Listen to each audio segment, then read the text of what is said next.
London, 1815. The battlefield of Waterloo still reeks of smoke and blood.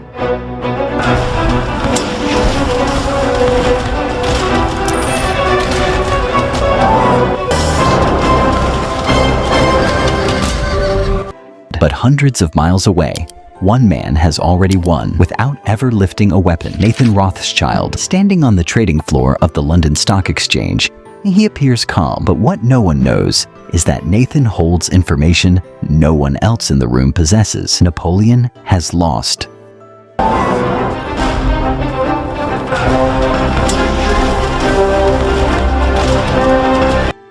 Britain has won, and Nathan, he's about to become the richest man in the world, because while the rest of the world waits for horse-mounted messengers and carrier pigeons, Rothschild's personal courier network, faster than any government's, brought him the news a full day early, and what he does next would send shockwaves through the economy and give birth to one of the most powerful dynasties in history. But to understand how this family built an empire so vast it could shake entire governments, we have to go back to a cramped ghetto in Frankfurt, where the story truly begins.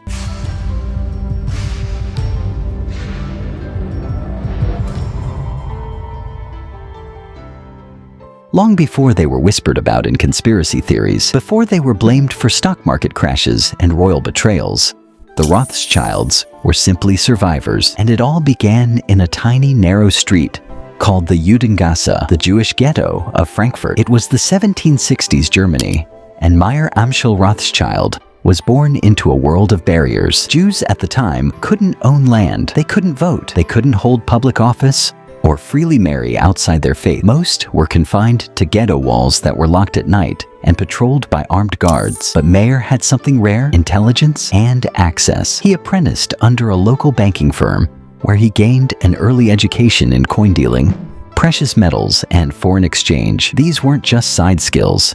In a world that was slowly becoming more connected through trade and empire, understanding currency exchange was like holding a skeleton key to global commerce. Meyer returned to Frankfurt with more than knowledge. He returned with a strategy. He opened his own shop dealing in rare coins and antiques, gaining the attention of one of the most powerful men in the region, Prince Wilhelm of Hesse. Wilhelm wasn't just rich, he was one of Europe's wealthiest aristocrats, and Meyer became his trusted banker. But Meyer was playing a longer game. He wasn't content being a servant to wealth. He wanted to create it. That's when he had an idea that would change everything, not just for his family, but for the future of global finance. He had 5 sons, and instead of keeping them close, Meyer sent each one out, like chess pieces, to Vienna, Naples, Paris, London. One Rothschild bank in each major European capital, each run by a brother, each coordinated back to the headquarters in Frankfurt. This decentralized model wasn't just visionary, it was invincible. Governments could fall,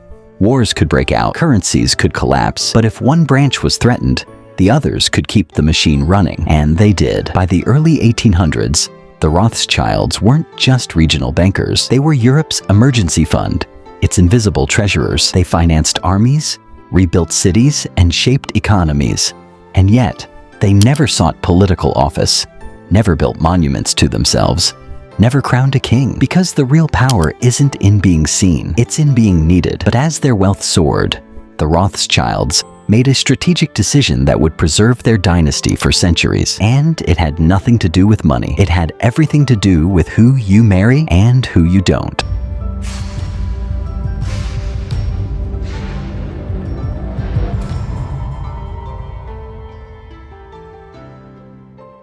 By the early 19th century, the Rothschilds were no longer just bankers. They were something far more unusual, powerful, and invisible. Unlike monarchs, they didn't wear crowns. Unlike politicians, they didn't run for office.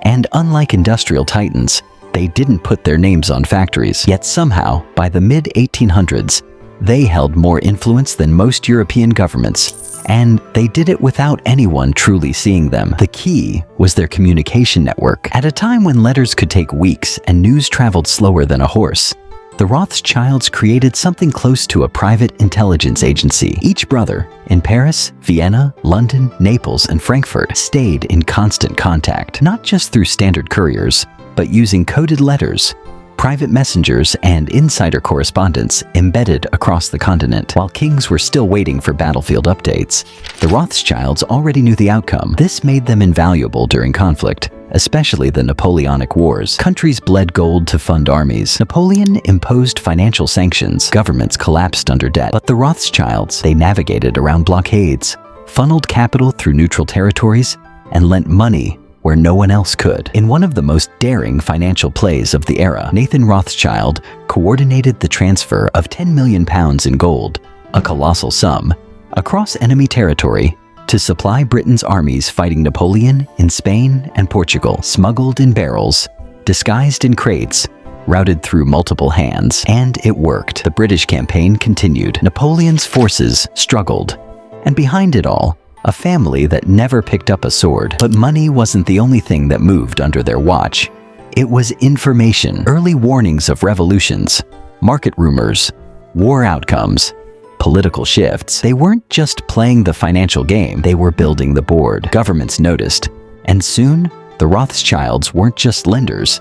They became unofficial advisors to monarchs, diplomats to diplomats, and the ultimate behind-the-scenes negotiators. They financed peace treaties, underwrote war reparations, managed state debts, and they did it all while staying comfortably outside the spotlight. No newspaper profiles, no sculptures in public squares, no grand political speeches, because invisibility was their armor. The public saw a family of wealthy bankers, but what they didn't see was a web of influence stretching from royal courts to parliamentary chambers to military supply chains. They didn't need recognition, they needed results. And this strategy, to operate from the shadows, worked flawlessly. But it required one critical condition: absolute control of the family's internal structure. And to maintain that control, the Rothschilds turned to a strategy most often reserved for ancient empires: dynastic marriage. But these weren't weddings for love. These were chess moves. Next, we'll dive into how the Rothschilds used marriage as one of their most powerful tools, and how it allowed them to protect their fortune from outsiders for over 200 years.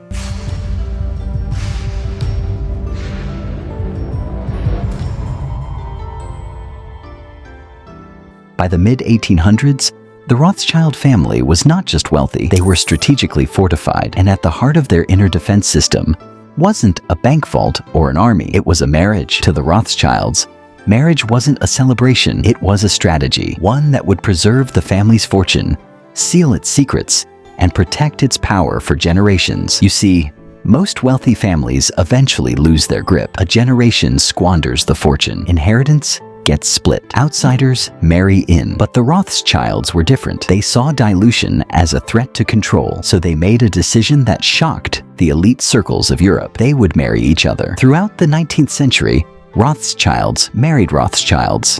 Cousins, mostly. These weren't haphazard pairings. These were coordinated like mergers. A brother in France might arrange for his daughter to marry a cousin in London, sealing not only the family bond, but the cooperation between banking houses. These marriages created a tightly knit financial and familial network. Outsiders were simply not allowed in. A Rothschild woman who dared to marry outside the family could face disinheritance. In 1838, when Hannah Rothschild of the British branch married outside the dynasty to a wealthy aristocrat, she was one of the rare exceptions, and she was met with quiet scandal. Why so strict? Because in this system, secrets mattered more than society. The Rothschilds understood that information was as valuable as gold.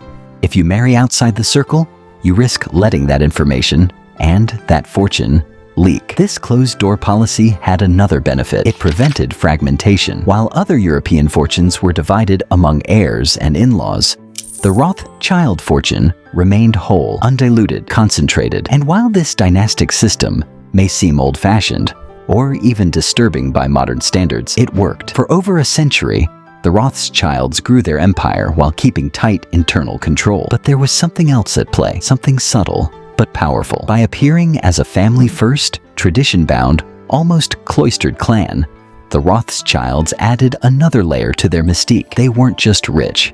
They were untouchable. No internal squabbles were ever aired publicly. No messy divorces made the newspapers. No outsiders knew the true extent of their inner workings. It was the perfect illusion of unity, and it worked. This control over internal affairs allowed the family to weather political upheaval economic crashes, and even world wars, all while avoiding the fate that befell other European banking families. But as their influence grew, so did the suspicion. And in the decades to come, the Rothschilds would face something they couldn't quite control: the public imagination. Because once a family becomes this wealthy, this secretive, and this powerful, people start to wonder what they're hiding. Next, we uncover the fog of rumor and fantasy that has surrounded the Rothschilds for over 200 years, and how it became nearly impossible to separate truth from myth.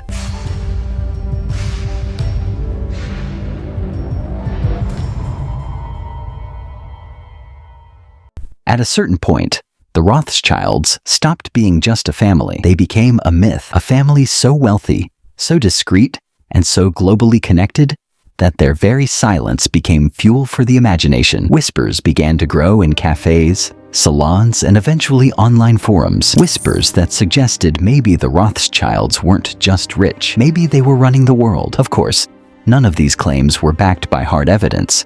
But that didn't stop people from believing. The Rothschilds became characters in an ever-evolving mythology, one where they secretly controlled central banks, orchestrated wars, manipulated governments, and decided elections behind closed doors. Some even claimed they funded both sides of every major war since the 1800s. Others suggested they were part of secret global cabals that engineered recessions for profit. The family rarely addressed these accusations, and in many ways, that silence only amplified the intrigue. But here's where the line between fact and fantasy gets blurry. Because while the wildest theories are just that, theories, they're built on a foundation of real, undeniable influence. The Rothschilds did finance governments. They did broker peace treaties. They did have a faster and more effective intelligence network than most nations. And they did operate quietly, behind the curtain of power. So when someone says, the Rothschilds pull the strings, it's easy to scoff until you realize they've been the advisors, financiers, and strategic partners to kings, emperors, and presidents for over 2 centuries. That's not conspiracy.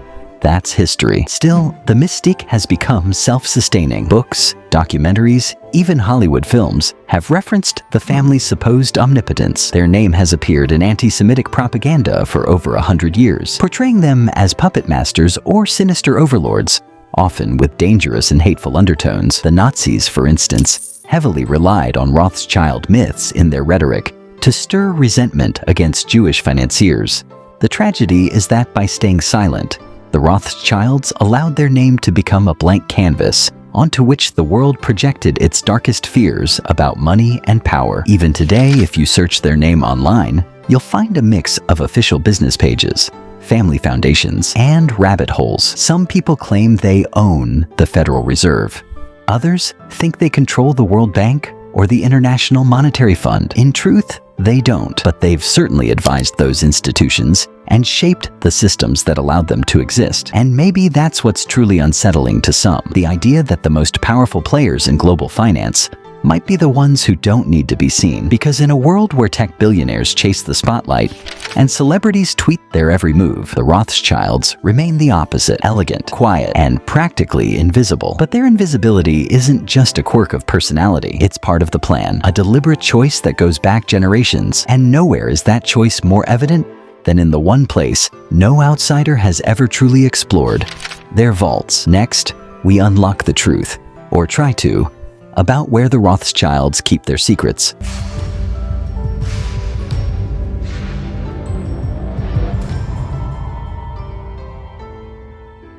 Somewhere beneath the cobbled streets of Zurich, Vienna, or London, no one knows exactly where, there are vaults. Not the kind with bank logos or security guards in suits. These vaults are different. They're rarely mentioned in public records. Their contents never shown. And the families that own them, they don't give interviews. They don't offer tours. They are Rothschild vaults, and they are the physical embodiment of financial secrecy. But let's get one thing clear: no one outside the highest circles of the family truly knows what's inside them. Some say gold, some say art, some say historical documents so valuable they could rewrite parts of European history. Others speculate it's a mix of all three, plus something else: control. Because here's the thing: unlike tech fortunes, which are tied to public stocks and volatile markets, the Rothschild legacy is built on assets that don't change hands easily. Think land, wine estates, precious metals, private equity, and yes, vaults full of untraceable wealth. This is how the family has stayed rich for centuries without being counted on any world's richest list. You'll never find a Rothschild next to Elon Musk or Jeff Bezos on a Forbes ranking, not because they aren't worth billions, but because their money is structured in a way that doesn't have to be disclosed. It's protected behind layers of trusts, holding companies, and generational wealth mechanisms specifically designed to avoid public exposure. Even their businesses are built for privacy. Rothschild & Company, their main financial group, is public, but only just enough to comply with regulation. The most sensitive operations, especially family offices and private wealth management divisions, remain completely opaque. They don't just manage their own money. They manage the fortunes of other aristocrats, heads of state, and old money dynasties who prefer invisibility over attention. It's no coincidence that in Switzerland, a country synonymous with secrecy, the Rothschilds have operated for generations. Swiss banking laws are famously strict when it comes to client confidentiality, and Rothschild operations have long used that to their advantage. Even their art collections are mysterious. Some say the Rothschilds own private galleries filled with Renaissance masterpieces, rare manuscripts, and royal artifacts, not on display but stored, protected, preserved. Why? Because in a world where everything can be hacked, leaked, or exposed, the Rothschilds understand that true power is not in what you show, but in what you withhold. And yet, this very secrecy is also what fuels the rumors. People fear what they can't see. And when a family owns vaults that no journalist has ever entered, no photos have ever surfaced from, and no official audits have touched, the imagination takes over. Are these vaults symbols of paranoid wealth or strategic genius? Maybe both. But if you really want to understand the depth of their influence, you need to stop looking at what they own and start looking at who they advise. Because the Rothschilds aren't just rich, they're trusted. Up next, how this invisible family became the go-to financial counselors to popes, kings, and entire governments.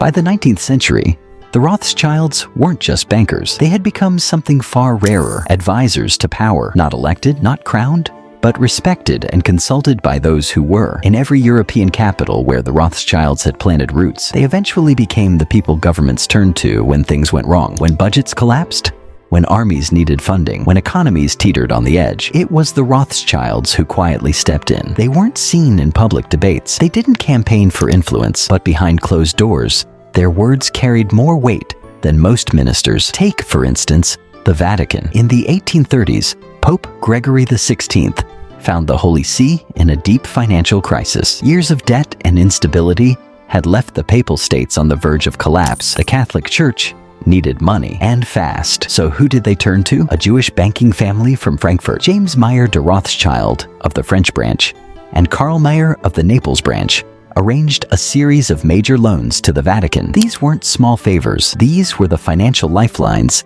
that kept the Church's political authority intact. And while it may sound like an odd partnership, a Jewish family financing the Catholic Church, it made perfect sense to both parties.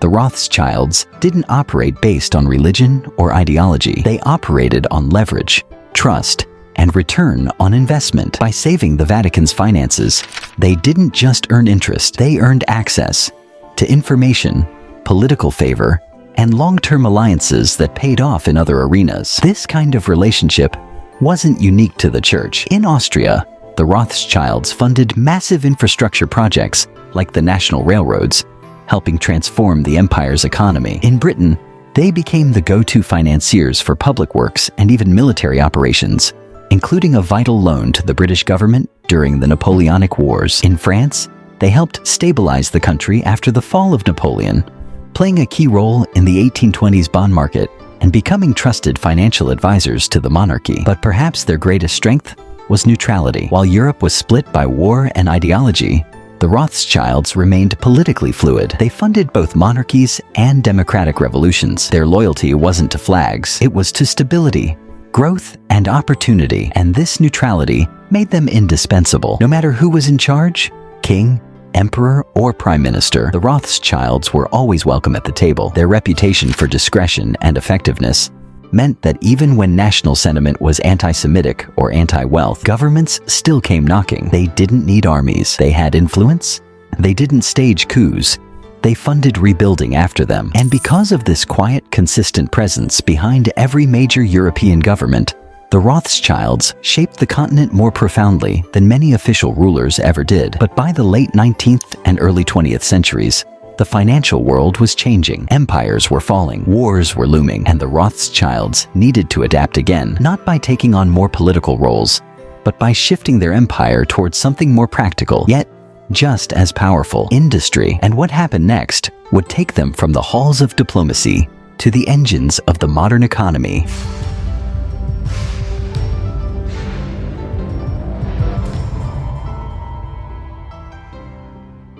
By the dawn of the 20th century, the Rothschild family faced a quiet turning point. Their dominance in European finance had lasted for nearly 100 years, but the world around them was changing fast. Monarchies were crumbling, democratic republics were emerging, and the age of great empires was being replaced by something new: industrial capitalism. So, once again, the Rothschilds adapted, and this time, they did so not with fanfare or headlines, but with a whisper. They began to pivot away from purely government lending and high diplomacy, and instead turned toward industry. It was a smart move. While governments were becoming more self-sufficient with central banks, the private sector was booming. Railroads, mining, oil, and heavy engineering were the new frontiers of wealth. The Rothschilds were early to see it. They expanded into mining through their vast interests in Rio Tinto, one of the largest mining companies in the world. Their involvement began in the late 1800s and quickly grew into a dominant position in the global copper and tin markets. But this wasn't just about digging up minerals. It was about owning the future. Electrical infrastructure was just beginning to sweep across cities,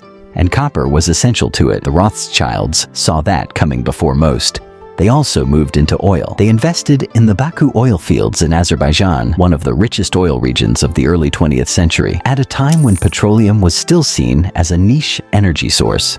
Their company, the Caspian and Black Sea Oil Industry and Trade Society, was producing millions of barrels long before companies like Shell and Exxon came to dominate. But what made the Rothschilds unique in industry was the same thing that had made them unique in finance: strategy. They didn't just invest.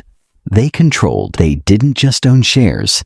They secured shipping routes, storage facilities, insurance companies, and logistics pipelines. From extraction to distribution, they built vertical empires that didn't just make money, they shaped markets. In France, they expanded their wine empire by acquiring the legendary Chateau Lafite in 1868.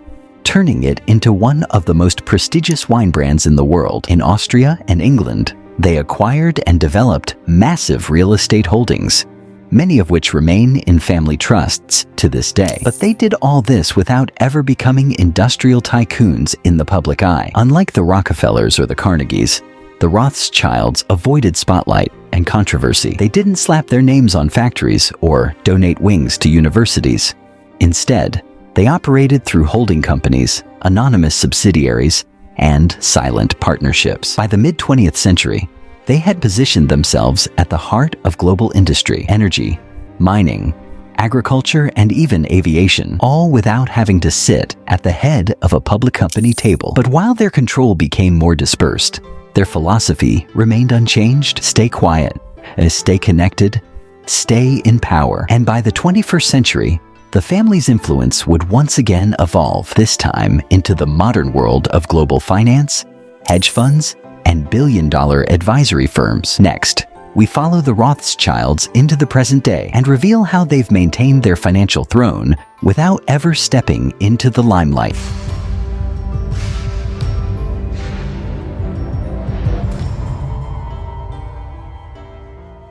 Walk down St. James's Street in London today, past the private clubs and Georgian buildings, and you might miss it. A quiet building, elegant but unassuming. No flashing signs, no crowds, just one name etched in modest lettering on the door: Rothschild and Company. To most people, it looks like any other historic firm, but behind that door operates one of the most exclusive financial engines in the world, and proof that the Rothschild dynasty didn't vanish. It simply evolved. Because while the monarchs they once served are gone, and the empires they once financed have faded into history, the Rothschilds are still here, still advising, still managing wealth that flows in currents deeper than the public ever sees. Today, the family's operations are centered around Rothschild and Company, a multinational financial advisory group with over $100 billion in assets under management. It's one of the largest and most respected private banking institutions in the world. They don't just move money, they move decisions. They advise some of the biggest mergers and acquisitions on the planet, from billion-dollar telecom deals to energy consolidations to pharmaceutical giants fusing into global titans. Their client list is private, but it's known to include royal families, heads of state, and legacy corporations with roots older than many nations. But how did they manage to keep that kind of relevance for so long? The answer lies in how they present themselves, and more importantly, how they don't. Unlike modern billionaires who build media empires and post on social media daily, the Rothschilds have stuck to the same rulebook they wrote 2 centuries ago. Be useful, be quiet, be invisible. Take Alexandre de Rothschild, for example, the current chairman of Rothschild and Company. He took over the family seat in 2018 at the age of 37. Educated, media shy, impeccably dressed, and rarely quoted, Alexandra is the very image of what the Rothschilds have always prized: stability over spectacle. Their offices aren't filled with flashy tech or avant-garde design. They resemble libraries more than boardrooms. Their websites are minimal, their public appearances are rare, their scandals virtually non-existent, and yet they've quietly positioned themselves in places where money moves, not just accumulates. They sit on the boards of major global funds. They advise governments on infrastructure projects. They help determine the fate of companies with tens of thousands of employees, all without needing to appear in a single headline. This discretion is their brand. A Rothschild banker isn't someone you'll see at Davos giving a TED Talk. He's the one you call after the speech, when the real decisions are made. Even their philanthropy mirrors their private ethos. The family has donated hundreds of millions through discreet foundations supporting education, the arts, scientific research, and historical preservation, always quietly, always strategically. And in an age of economic volatility, where flashy wealth often turns into public backlash, the Rothschilds' low-profile, high-influence model seems more relevant than ever. They don't just survive, they outlast. But there was one moment, one brief, rare moment, when they broke their silence. A member of the modern Rothschild branch finally stepped into the spotlight just long enough to remind the world that while the name may seem distant, the legacy is alive. Next, we uncover the one time a Rothschild spoke on camera, and what his answers didn't say spoke volumes.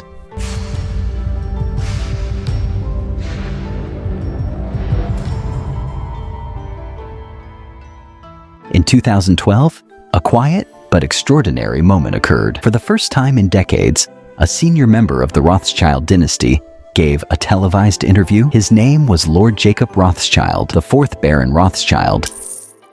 I always treasured the time I spent with Rabbi Sachs.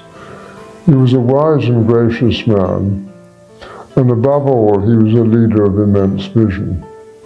Head of the English branch of the family, and one of the last remaining figures with a direct connection to the legendary banking house of N.M. Rothschild and Sons. For decades, Jacob had operated in the background, managing assets, sitting on advisory boards, and quietly maintaining the family's legacy. But when he sat down for a rare interview, the world leaned in, not because they expected a shocking revelation. Quite the opposite. They wanted to see if he would say anything at all. What followed was a masterclass in discretion. Jacob Rothschild spoke with warmth and precision, reflecting on the family's history, its contributions to European finance, and its involvement in art, culture, and philanthropy. He touched on topics like legacy, responsibility, and stewardship. Not once did he mention how much money the family controls. Not once did he comment on modern banking or financial policy.